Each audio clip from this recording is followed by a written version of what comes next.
이 시간에 말씀 보겠습니다. 마태복음 16장 13절에서 20절 말씀.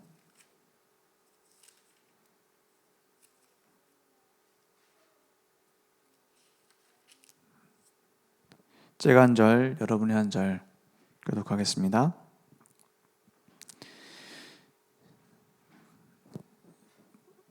예수께서 빌립보 가이사랴 지방에 이르러 제자들에게 물어 이르시되 사람들이 인자를 누구라 하느냐?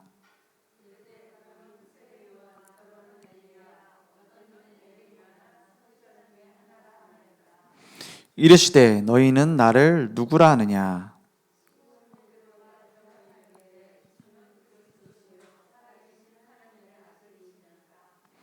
예수께서 대답하여 이르시되 바요나 시몬아 내가 복이 있도다. 이를 내게 알게 하니는 혈육이 아니요 하늘에 계신 내 아버지시니라.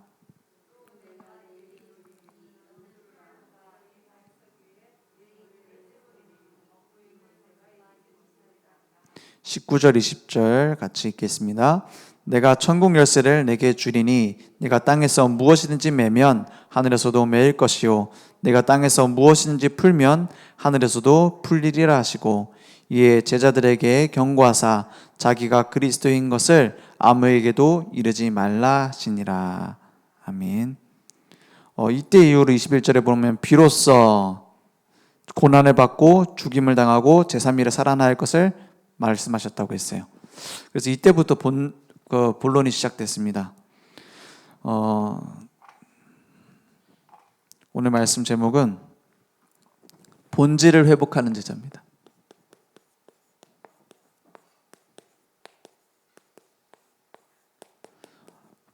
이번 주 말씀, 지난주 말씀부터 해서 다음 주 말씀까지 계속 이 본질에 대해서 말씀하시겠다고 하셨죠. 많은 사람들이 신앙생활을 하는데 이 본질을 놓치고 신앙생활을 하는 경우가 너무 많아요. 왜 그러냐? 당장 눈앞에 보이는 게 있기 때문에 그래요. 당장 눈앞에 문제도 있고요. 당장 눈앞에 응답도 있으니까요. 그래서 우리는 무엇을 붙잡아야 되냐? 우리 신앙생활의 기준입니다. 어떤 기준보다 더 강력한 기준은 뭐냐? 우리의 기준은 성경입니다.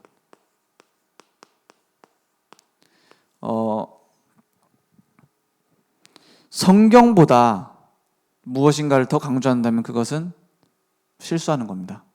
그죠? 천주교가 이제 중세시대 때는 중세교회였잖아요. 그때 가장 왜 문제가 되었느냐? 성경보다 교황의 권위가 높았어요. 지금도 그렇습니다. 지금도 성경은 그냥 교회에서 쓰는 책이에요. 그죠? 교회에서 쓰는 교재란 말이에요. 그러면 더 높은 게 뭐냐? 교황의 권위였어요. 그러다 보니까 사람은 어떻게 할 수 있죠? 실수할 수 있어요. 사람은 실수를 반복하다 보면 어떻게 타락될 수 있어요. 그죠? 사람은 실수하다 보면 영적 문제에 빠질 수 있어요. 근데 더 정확하게 말하면 실수가 아니라 오래된 문제가 다 있단 말이에요. 그걸 영적 문제라 하죠. 그러다 보니까 어떻게 했냐? 말도 안 되는 일들이 일어난 거예요. 중세시대에. 루터가 종교개혁을 하자 이게 아니었어요. 교회에 틀리는 게 이런 부분들이 안 맞으니까 고치자고 한 거예요. 근데 그 안에 뭐가 들어있었냐? 그 당시에 결혼을 할 수 없도록 돼 있어요. 성직자는. 그리고 결혼을 안 하고 첩을 두는 겁니다. 그래서 그 당시에 교황의 첩이 7명이었대요. 근데 결혼을 안 했어. 사랑하는 여자 생겨서 결혼하려고 하면 그거는 이제 화형당해야 될 일이고 첩을 7명씩 두고 있는 거예요. 성경의 가르침하고 본질하고 너무 안 맞는 거예요. 형식만 붙잡은 거예요. 그러니까 전부 다 그런 식이에요. 모든 교회 것들이. 그러니까 나중에는 심지어는 뭘 팔기 시작했냐? 속죄표를 팔잖아요. 속죄표. 이 표를 사면은 죄를 사해 준다는 거예요. 사람이 죽으면 연옥에 가 있다가 지옥도 아니고 천국도 아닌데 중간에 가 있다가 후대들이 헌금 많이 하면은 속죄가 돼가지고 천국 간다는 거예요. 그리고 뭡니까? 신부한테 가가지고 자기 죄를 고백해야 돼요. 하나님과 사람 사이의 중보자는 그리스도라고 했는데 중간에 뭔가 끼어드는 거예요. 그죠? 지금은 또 사이비 이단의 특징이 뭐냐? 중간에 누가 끼어들어요. 그리스도 외에 다른 중보자, 교주가 끼어드는 겁니다. 그게 다 이단이에요. 그래서 우리는 성경대로 믿어야 되는데 이 성경대로 믿자라고 들고 일어난 게 종교개혁입니다. 그런데 지금은 또 어떻게 되고 있냐? 아니 뭐 성경이 무슨 절대적 진리냐? 상황 따라 다를 수 있지. 교회들은 그러고 있어요. 그리고 성경을 자기 나름대로 해석을 합니다. 성경이 우리 신앙생활의 기준이라면 성경 속의 핵심 기준이 뭡니까? 성경의 핵심 기준은 그리스도인데 구약 성경 앞으로 그리스도가 오실 것이다. 39권의 예언. 신약 성경 27권에 그리스도가 오셨다라는 증거 나타냈잖아요. 그런데 뭐예요? 사람들은 이 기준을 못 찾고 있어요. 그러니까 그러고 성경을 보면 뭐밖에 안 보여요? 하나님 무섭게 보입니다. 맞죠? 그리스도라는 기준, 그리스도라는 생명을 기준으로 하지 않으면 어떻게 되냐? 성경 무서운 책이에요. 막 다 죽이고요. 잘못하면 막 다 땅에 묻어버리고요. 막. 그래갖고 성경 읽다가 막 쌀벌하다고 막 덮는 사람도 있잖아요. 막 다 잡아 죽이고. 조금 실수하면 죽이는 것처럼 보이고, 막. 이방인 다 죽이라고 돼 있고. 그리스도를 보내서 구원하겠다라는 것이 성경의 기준입니다. 이걸 놓치니까 사람들은 계속 헤매는 거예요. 성경에는 7천여 가지의 예언이 있습니다. 성경에는 7천여 가지의 예언이 있는데 다 성취되어지고 두 가지만 안 됐어요. 아직. 두 가지 뭐죠?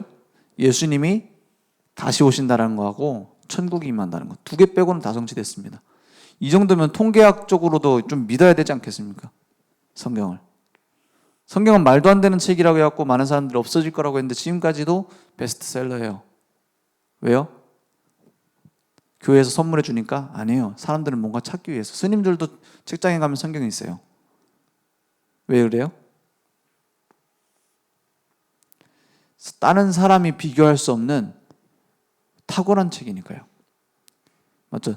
다른 사람들이 쓴 어떤 글보다도 비교가 안 되는 예언이 성취된 책이니까요. 그 중에서도 300여 가지의 예언은 누구에 대한 예언이냐? 예수님에 대한 예언이에요.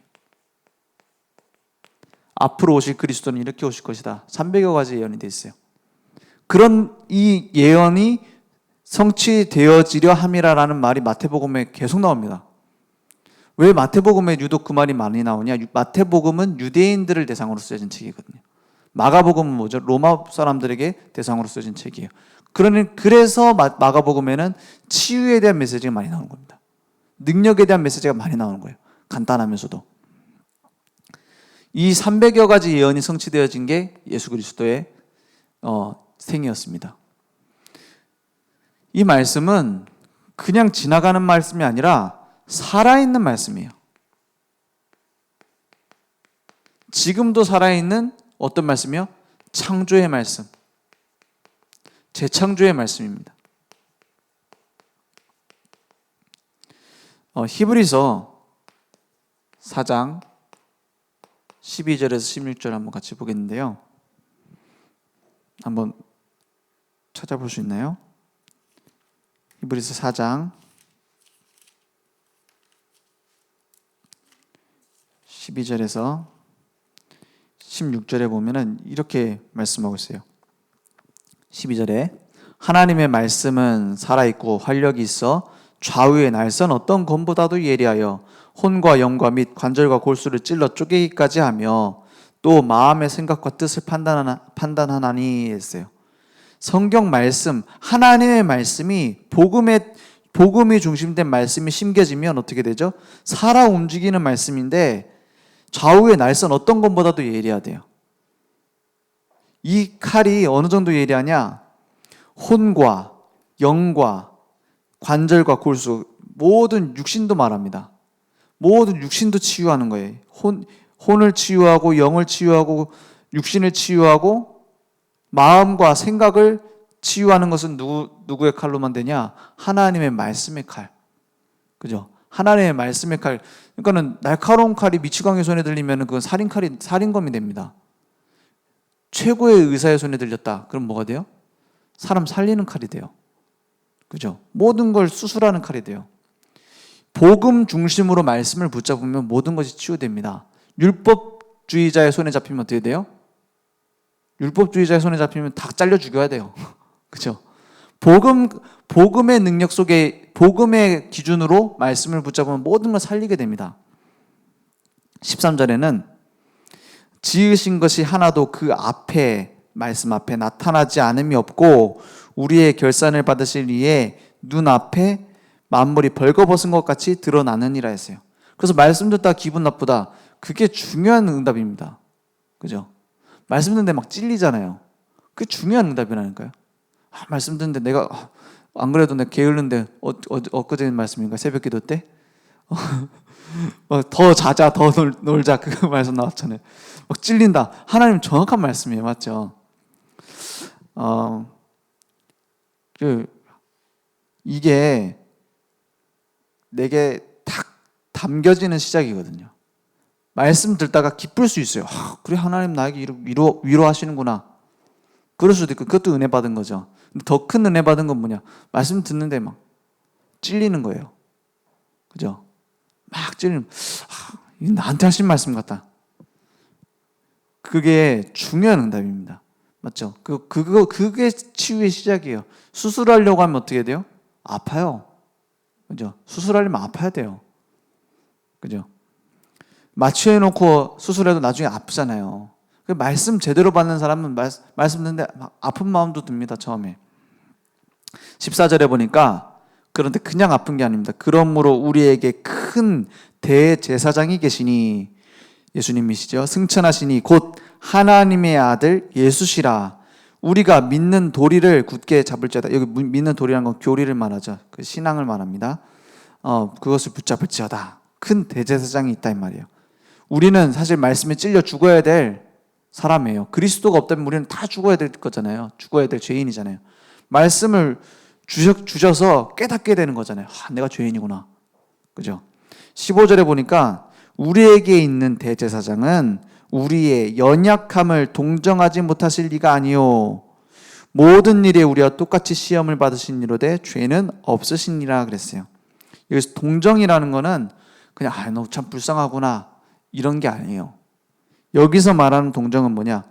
직접 겪어보시고 체험해보시고 공감하신단 말이에요. 예수님이 어떤 것을 겪어보셨습니까? 여러분 제일 힘든 게 뭐예요? 제일 힘든 게 막 일이 너무 많다. 그건 이겨낼 수 있습니다. 사람이 적응하기 때문에. 맞죠? 새벽기도 한 달에 한 번 나오는 것보다 매일 나오는 게 훨씬 편합니다. 평생 한 번 나오려고 하면 그날 막 죽어요. 그죠? 계속 나오면 어떻게 돼요? 이제 적응되는 거예요. 어느 정도. 일주일에 한 번 나오는 것보다 매일 나오는 게 훨씬 낫습니다. 그죠? 그게 적응되니까. 또 안 나오다가 또 한참 때 나온다. 그건 힘들어요. 왜? 사람은 적응하니까. 그래서 일이 힘든 거는 적응할 수 있어요. 그죠? 더 힘든 게 뭡니까? 사람이잖아요. 사람 갈등 생기잖아요. 이 사람 도저히 안 맞아.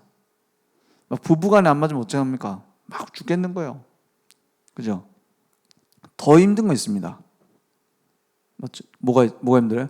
오해당해가지고 억울한 일 당할 때. 그게 제일 힘듭니다. 자기 편이던 사람 다 돌아섰어. 오해가 막 퍼져가지고. 그것만큼 힘든 거 없을 거예요. 우리는 뭐라도 있어요? 원죄라도 있지. 예수님은 원죄도 없는데 모든 제자들 다 배신하고 도망갔어요. 누가 자기를 팔았어요? 3년 동안 함께한 제자가. 맞죠? 그리고 가장 부끄러운 십자가에 빨가벗겨져가지고 올라갔어요. 모든 고통 다 당하시고. 그 동정을 말합니다. 겪어보셨고 우리의 마음을 아신다 이 말이에요. 그죠? 그런데 뭐예요? 우리가 다른 점이 있어요. 시험을 받으신 이로되 죄는 없으시니라 했어요. 죄의 권세를 깨트리시려고 하면 우리 죄를 대신해서 죽으시려면 죄가 있으면 안 돼요. 그래서 죄 없으신 그분이시다 이 말이에요. 그리고 그 죽음을 이기고 승리하신 분이세요. 우리는 그럴 능력이 없잖아요. 아무리 마음 알아줘도 소용없습니다. 내가 해결해 줄 능력이 없어요. 그죠? 우리 상담하는데도 그래 그런 고통이 있었구나 알아주잖아요. 뭡니까 어린이들 이제 치유하고 뭐 이런 프로그램 보면 TV에 보면은 다 상담사들이 뭐예요? 공감해 줘야 된다, 알아줘야 된다. 근데 해결할 능력이 없으면 안 돼요. 왜냐면 영적 문제이기 때문에. 해결할 능력이 없으니까는 뭡니까? 공감으로 끝나요. 공감으로 끝나면 어떻게 돼요? 자기 속에는 더 상처 있는 겁니다. 그 안에는 지금 당장 눈물 흘리고 좋을 것처럼 보이지만 나중에 오는 문제는 해결 못해요. 또 다른 어려운 환경만 되면 또 문제 또 도집니다. 그래서 16절에 보니까 이렇게 말씀하고 있어요. 그러므로 우리는 긍휼하심을 받아. 긍휼하심이 이 말이죠. 마음을 아시고 우리를 불쌍히 여기신다. 긍휼하심을 받고 때를 따라 돕는 은혜를 얻기 위하여 은혜의 보좌 앞에 담대히 나아갈 것이냐. 때를 따라 돕는 은혜라고 했어요. 십자가의 은혜로 다 끝내셨죠. 근데 때를 따라 돕는 은혜가 있다고 했어요. 지금 모든 상황 속에서 하나님이 나를 아시고 모든 문제 뒤에 중요한 계획을 성취해 가신다는 말입니다. 그게 때를 따라 돕는 은혜. 그래서 늘 예배의 자리로 은혜를 얻기 위하여 은혜의 보좌 앞에 담대히 나아갈 것이냐. 예배의 자리로.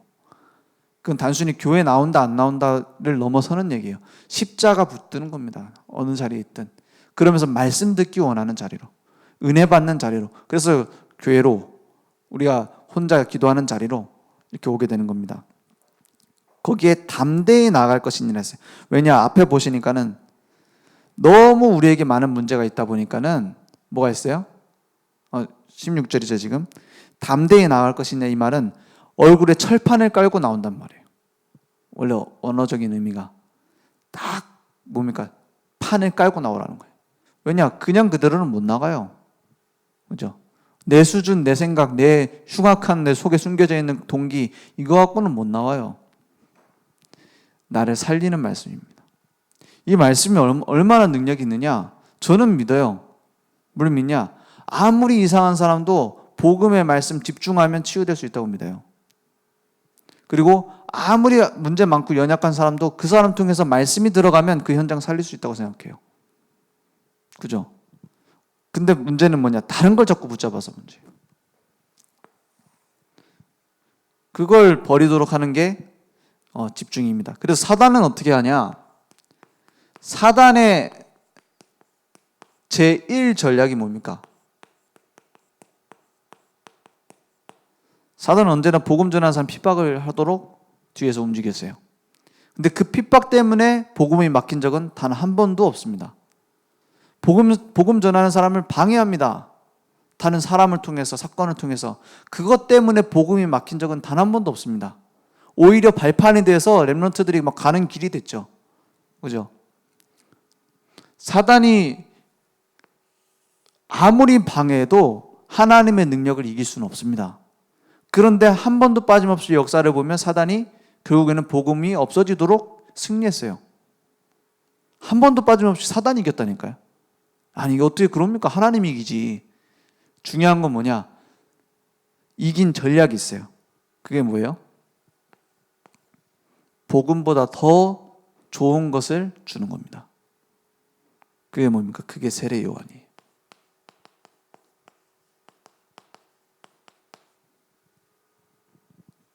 하나님은 절대 지지 않거든요. 근데 우리가 다른 데 붙잡았단 말이에요. 세례 요한 뭡니까? 이번 주 말씀에 나온 것처럼 헤로드 왕의 잘못된 결혼을 지적하다가 죽었어요. 그러니까 막 이거 정의 운동하는 거 있죠. 정의로울수록 좋습니다. 맞죠? 우리 규칙 잘 지키면 좋잖아요. 신호 위반 안 해야죠. 그죠? 규칙을 잘 지키면 좋아요. 그런데 그게 신앙의 본질은 아니다 이 말이에요. 그죠? 사람은 연약하기 때문에 실수할 수 있어요. 정의롭지 못한 부분이 있을 수도 있어요. 그것을 돕는 사람이 돼야지 지적하는 사람이 되면 다 같이 죽는 겁니다. 그죠? 그래서 이게 막 율법으로 나가잖아요. 그러니까 우리 다락방식 율법은 뭐예요? 우리 목사님 복음 아니다 이거. 다락방식 율법이라니까 그게. 그게 옳은 말처럼 보이죠. 잘 분별하는 것처럼 보이죠. 내가 신앙생활 못해요 그렇게 하면. 맞죠? 우리 장로님 무슨 장로님 복음이 아니야. 막 말하고 다녀요. 그럼 어떻게 돼요? 내가 복음이 아닌 부분이 있으면 도울 생각을 해야지. 막 정의롭게 한단 말이에요. 그게 실수입니다. 신앙생활 쉽습니다. 맞잖아요. 신앙생활 쉬운 거예요. 하나님 어려운 거 하라고 안 했어요. 근데 이런 데 걸려든단 말이에요. 세례요한 또 뭡니까? 예레미야. 물론 세례 요한도 복음을 알고 있었고 예레미야도 복음을 가지고 있었어요. 언약을 가지고 있었어요. 근데 여기서 말하는 요 부분은 어떤 신앙생활의 중심축이 이쪽으로 기울어졌단 말입니다. 우리도 복음 알고 예수가 그리스도 되심을 아는데 예수 믿는 것은 이래야 돼라고 생각하고 있잖아요. 그게 틀린 생각이라니까요. 그 예레미야 뭔가 박애주의입니다. 뭔가 가난한 사람 도와줘야 되고, 맞습니다. 교회가 사회를 두고 책임지고 복지를 한다. 좋은 겁니다. 필요한 겁니다. 우리도 해야 됩니다. 근데 문제는 뭐예요? 그게 신앙생활의 본질은 아니에요. 그래서 자꾸 뭐합니까? 막 착하게, 바르게. 그거 갖고 사람 살릴 수가 있습니까? 안 됩니다. 테레사 수녀가 고백했잖아요. 나는 하나님이 안 믿어진다고. 테레사 수녀가 말했어요.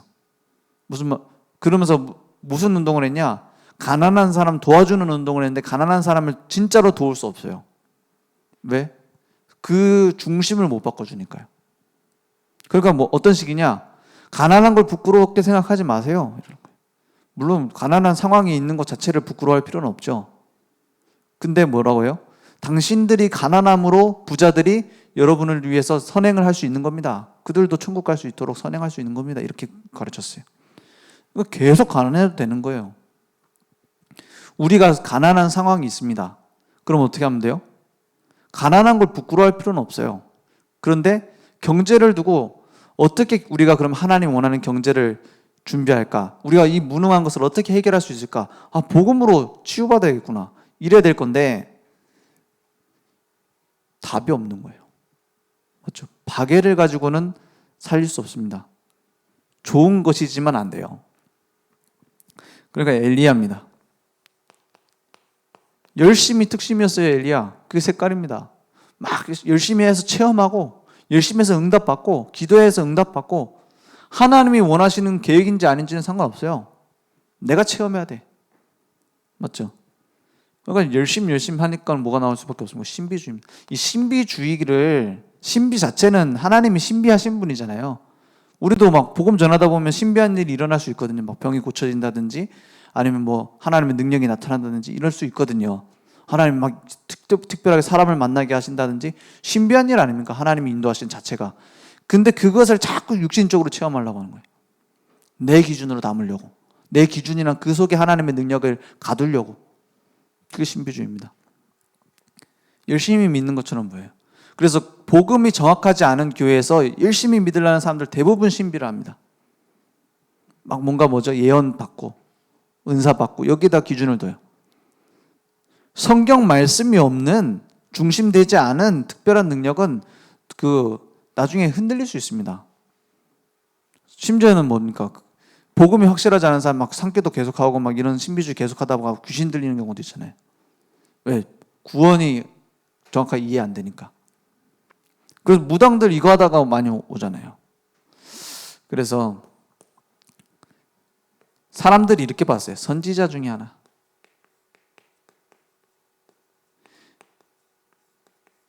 종교로 생각하는 겁니다. 기독교는 종교가 아닙니다. 생명입니다. 그런데 자꾸 이렇게 생각하는 거예요. 그냥 뭐 주일날 교회 가면 되는 걸로. 그냥 우리가 뭐 예수 믿는다. 막 티내면 되는 걸로. 진정한 구원에 대한 내용은 없이 사단의 제1 전략이 이겁니다. 사단이 이긴 방법은 이겁니다. 그러니까는 초대교회가 전도운동을 하는 중간에 안디옥 교회로 초대가 넘어갑니다. 무슨 사건 때문에요? 베드로가 이방인 만났거든요. 누구? 고넬료를 만나러 가라고 하는데 하나님이 먼저 안 만나러 갈 것 같으니까는 뭘 보여줘요? 꿈을 보여주죠. 그러면서 율법상 먹으면 안 되는 음식들을 막 갖다 줍니다. 그리고는 먹으라는 거야. 아니 내가 하나님의 법대로 이거 먹을 수 없습니다. 그럽니다. 내가 먹으라면 먹으라. 그 먹잖아요. 그래서 고넬료한테 간 겁니다. 끌려간 거죠. 끌려가서 복음 전하니까 이 사람이 막 회개하고 막 뭡니까 예수 믿고 세례받는 거예요. 그리고 전도운동 하려고 이제 준비를 한 거예요. 그걸 두고 초대교회가 시비를 겁니다. 예루살렘에 있는 유대인들이 시비 건 게 아니에요. 초대교회 안에 있는 장로들이 시비를 걸었다니까요. 뭐 때문에? 왜 이방인 집에 가서 밥 먹었느냐는 거예요. 이방인 집에 가서 밥 먹은 핑계를 대잖아요, 베드로가. 하나님이 시켜서 성령이 가라고 하는데 어떻게 안 가냐. 가라고 해서 이제 말씀 전했더니만 성령이 그 사람한테 임하는데 어떻게 세례를 안 주냐. 핑계를 댄 거예요. 정확한 이 복음의 색깔을 가지고 있었으면 어떻게 해요? 이것이 땅끝까지 가라는 주님의 명령의 성취 아니냐 이래야 될 거 아닙니까? 그러니까 그 뒤에 공교롭게도 안디옥 교회 중심으로 전도운동이 진행됩니다. 물론 초대교회를 버린 건 아니에요. 중심이 옮겨졌단 말이에요. 그래서 나중에는 뭡니까? 바울이 선교운동을 하니까는 또 문제가 되는 거예요. 뭐 문제가 돼요? 안식을 왜 안 지켰냐는 거예요. 이런 식으로. 누구 안에서? 초대교회 안에서. 왜 절기를 안 지키고 2년 동안 그 사역을 했잖아요. 바울이. 두란노 서원 이런 데서 막 몇 년 동안 있었잖아요. 고린도 교회 이런 데서 몇 년 동안 있고. 안식일 아니 뭡니까? 6월절 지킵니까? 성전 와서. 못 지켜요. 그걸 두고 어떻게 해요? 돌아왔을 때 초대교회의 장로들이 초대교회입니다. 베드로와 그 12사도 중심으로 세워진 교회에서 하는 말이 뭐냐?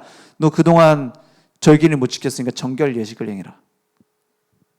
그런 식입니다. 그러면서 그 이방인 교회에다가 부탁을 하잖아요. 그 뭡니까? 이방인 교회에서 받아온 헌금, 초대교회로 예루살렘 교회로 전달해달라고 하는 헌금, 그것이 받을만 하여지게 해달라고 기도를 부탁하잖아요, 바울이. 왜? 이방인들이 모아온 거니까 안 받겠다 이런 식으로 나오는 거예요, 초대교회가. 당대에 맞죠? 몇백 년 지난 것도 아니에요. 벌써 이런 거 딱 붙잡고 있다니까요. 그러고 나서 당장에 온 문제입니다. 사도들의 제자를 속사도라고 해요. 사도들의 제자, 속사도. 그 제자들을 보고 그 속사도의 제자가 교부입니다. 이미 그때 복음 완전히 없어졌어요. 사실은 로마가 복음에 정복됐다라고 말하지만 사실상 현실은 그거 아닙니다.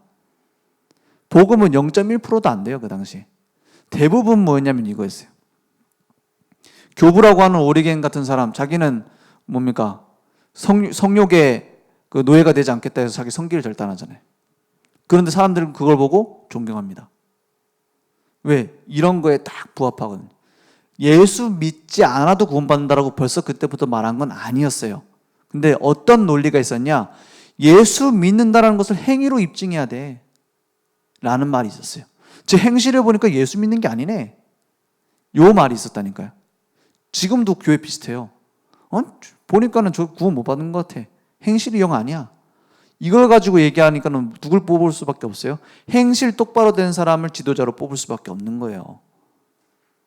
복음 정확하게 가진 사람 말고 그냥 뭐 다 예수 믿는 거니까. 그러니까 당장에 복음 다 없어졌습니다. 그리고 중세시대 때는 뭐도 있었냐? 기둥 위의 성자라고 들어보셨어요? 제가 얘기했나요? 기둥 위의 성자라는 게 있었어요. 뭐냐? 기둥 위에 올라가서 살아야 돼. 그것도 몇 달 동안을. 먹을 거 하루에 빵 2조각 요만큼 올려줍니다. 먹습니다. 그거 갖고 참고 살아야 돼요.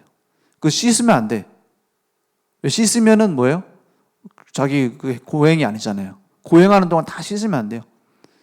그러니까 어떤 사람은 기생충을 자기 등에다 심어놔가지고 억지로 간지럽게 만들어요. 막 벼룩 같은 것도 심고 막 뭡니까? 막 피부 안에 파고드는 것도 심고 그 고통을 받는 겁니다. 그럼 사람들은 그걸 보고 성자라고 했어요. 그걸 보고 존경했다니까. 저 예수님이 십자가의 고통을 나누는구나 이러면서. 사단의 전략입니다. 복음보다 뭔가 더 멋진 거, 복음보다 뭔가 더 대단한 거, 그걸 심는 겁니다. 그래서 고린도후서 11장 14절에 사단이 어떻게 공격하냐? 광명한 천사처럼 나타난다고 했어요. 대단히 멋진, 예수 잘 믿는 것처럼 보이게 딱 나타납니다. 그래서 한국교회에 대단한 성공을 이뤘잖아요. 성공이 복음보다 앞서면 안 되는 겁니다. 부흥이 복음보다 앞서면 안 되는 거예요. 복음 때문에 부흥이 되어져야 되죠. 복음 때문에 우리가 경제 축복도 받아야 되는 것이 그게 다가 아니잖아요. 이런 식으로 딱 공격했어요. 그래서 복음의 본질이 뭡니까?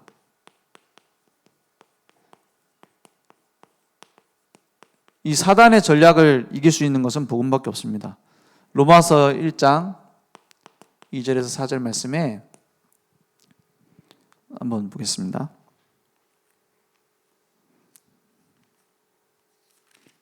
로마서 1장 2절에서 4절 말씀에 이렇게 됐어요. 이 복음은 하나님이 선지자들을 통하여 그의 아들에 관하여 성경에 미리 약속하신 것이라 했어요. 그의 아들에 관하여 말하면 육신으로는 다윗의 혈통에서 나셨고 성결의 영으로는 죽은 자들 가운데서 부활하사, 십자가 부활을 얘기하는 거죠. 능력으로 하나님의 아들로 선포되셨으니 곧 우리 주 예수 그리스도시니라 했어요. 복음은 곧 예수가 그리스도라는 겁니다. 요한일서 5장 1절에 예수가 그리스도이심을 믿는 자마다 하나님께로부터 난 자다 했어요. 그래서 요한복음 5장 39절에는 이 성경을 통해서 너희들이 영생을 얻는다고 생각하지 않냐? 그 성경이 말하는 것이 나에 대한 얘기다라고 해요. 그래서 모세도 나를 보고 구원받은 것이다 라고 말해요. 그죠? 이게 복음의 본질입니다. 그래서 창세기 3장 15절의 주인공, 출애굽기 3장 18절 어린 양 피의 주인공, 이사야 10장 14절 처녀가 잉태하여 아들이라니 그 임마누엘이라고 하리라고 한 그 임마누엘의 주인공이 나타나셨다 이 말입니다. 주는 그리스도시요 살아계신 하나님의 아들이십니다 고백했습니다. 거기에 어떤 축복을 얘기하십니까? 너는 반석이라는 거예요. 바요나 시몬아 네가 복이 있도다. 이를 내게 알게 하니는 혈육이 아니요 하늘에 계신 내 아버지시니라 했어요. 에베소서 2장 8절에는 너희는 그 은혜에 의하여 믿음으로 말미암아 구원을 받았으니 이것은 너에게서 난 것이 아니요 하나님의 선물이라 했어요. 우리가 잘해서 믿은 게 아니라 예수가 그리스도심을 깨닫게 하신 겁니다. 그 구원의 고백 속에 너는 반석이라는 거예요. 흔들리지 않는 큰 바위입니다. 그런 반석과 같은 구원을 하셨어요. 변하지 않습니다. 처음 예수님 영접한 친구한테 꼭 얘기해. 네가 도둑질하다가 떨어져 죽었다. 예수님 영접했지만 그럼 너는 천국 가느냐 못 가느냐? 그러면은 반반 나눠져요. 모르겠다. 아니면 지옥 간다. 이렇게 얘기한단 말이에요. 천국 간다 이런 친구도 있어요. 왜 그렇게 생각하느냐? 생각해봐라. 너 엄마가 법적으로 너를 호적에 올렸다. 네가 살인죄를 저질렀다. 그럼 엄마 아들이 아닌 게 되냐? 물어봐요. 그럼 엄마 아들이죠. 그죠? 살인은 나쁜 아들인 거지. 그게 바뀌는 게 아니다. 물론 잘못했으면 엄마한테 혼날 수 있다. 맞잖아요.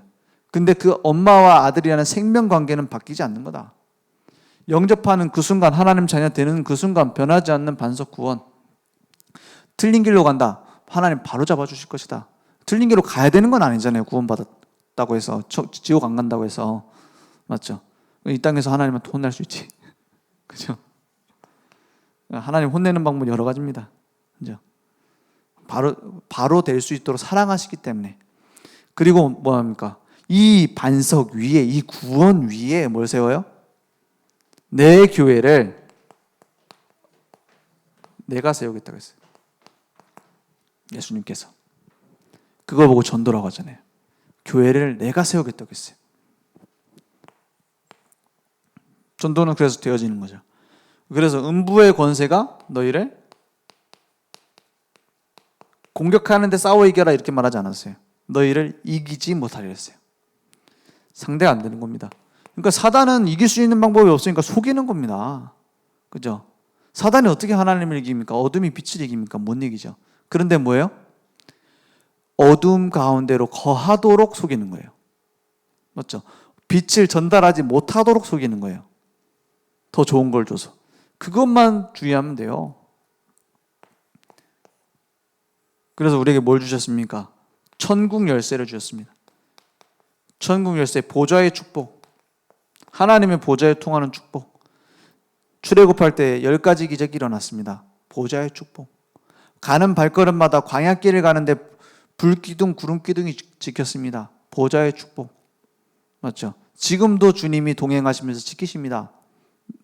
보좌의 축복. 천국 열쇠의 비밀. 그래서 땅에서 매면 하늘에서 맨다고 했어요. 모든 건 하늘로부터 오는데 이 천국 열쇠의 축복은 이 땅에서 맨다고 했습니다. 그래서 복음의 능력 속에 들어가면 우리는 걱정할 필요가 없는 겁니다. 그래서 이번 주까지 계속 무슨 말씀을 주셨습니까? 계속 특별한 말씀이 아니에요. 그리스도 안에서 모든 치유를 받는 겁니다. 그죠?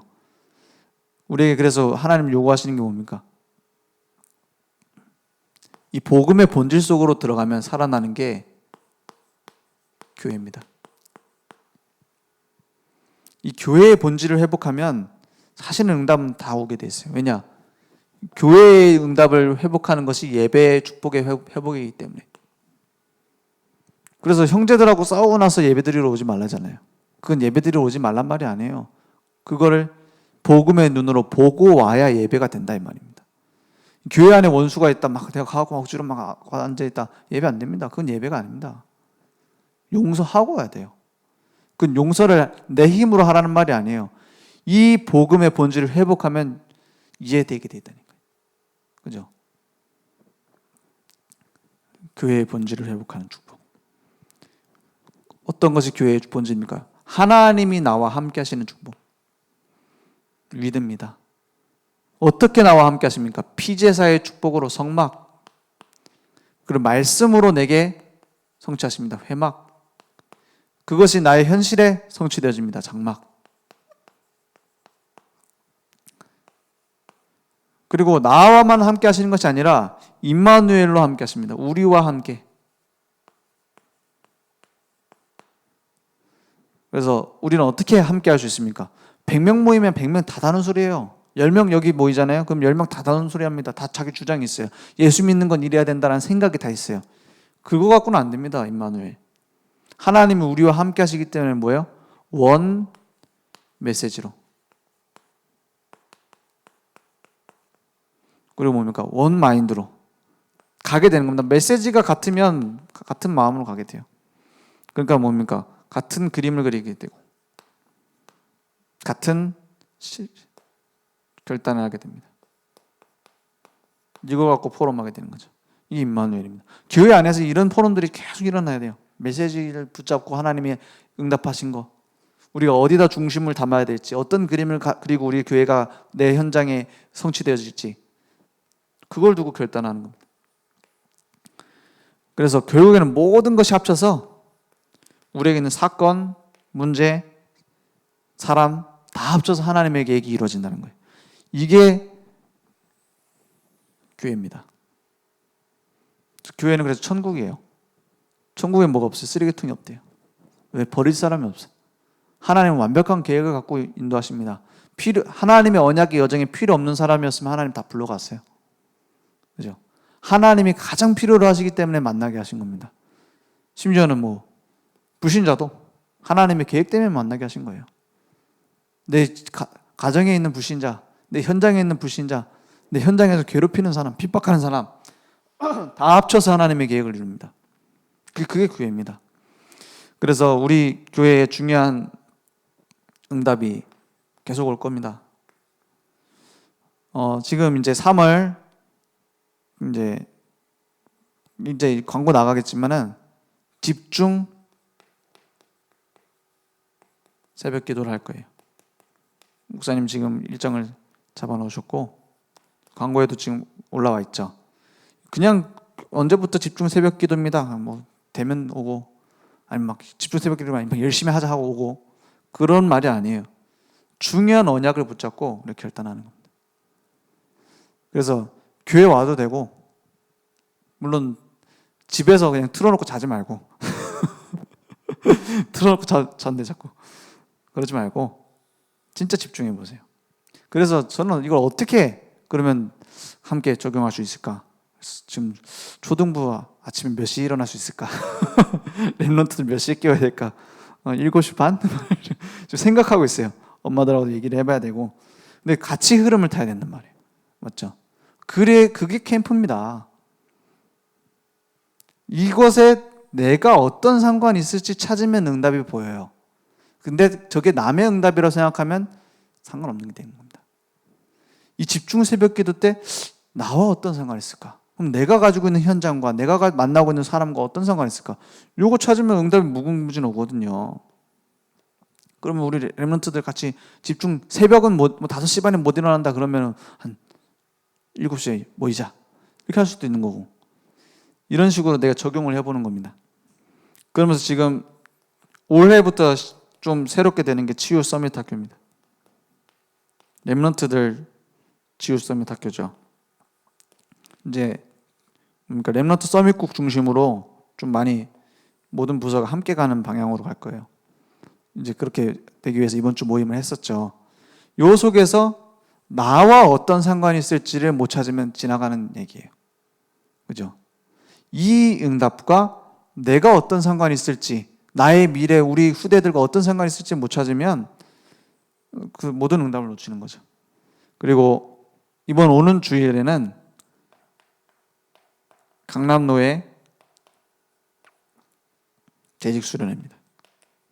그래서 김대은 목사님도 모시고 이렇게 임마누엘 교회에서, 임마누엘 광주에 있는 교회죠.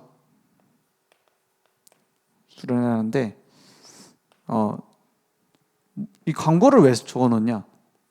제가 보니까는 광고가 말씀 성취의 현장이에요. 그죠? 광고를 놓치면 사실은 말씀을 뜬구름 잡게 됩니다. 광고 흐름하고 안 맞으면 이제 교회 흐름을 모르는 거예요. 그래서 그러면 결국에는 근본적인 부분을 놓치고 사는 거거든요. 하나님은 우연히 나를 이 교회에 보내신 게 아니잖아요. 하나님의 응답 속에서 복음의 본질을 회복하는 제자, 날 그렇게 부르셨습니다.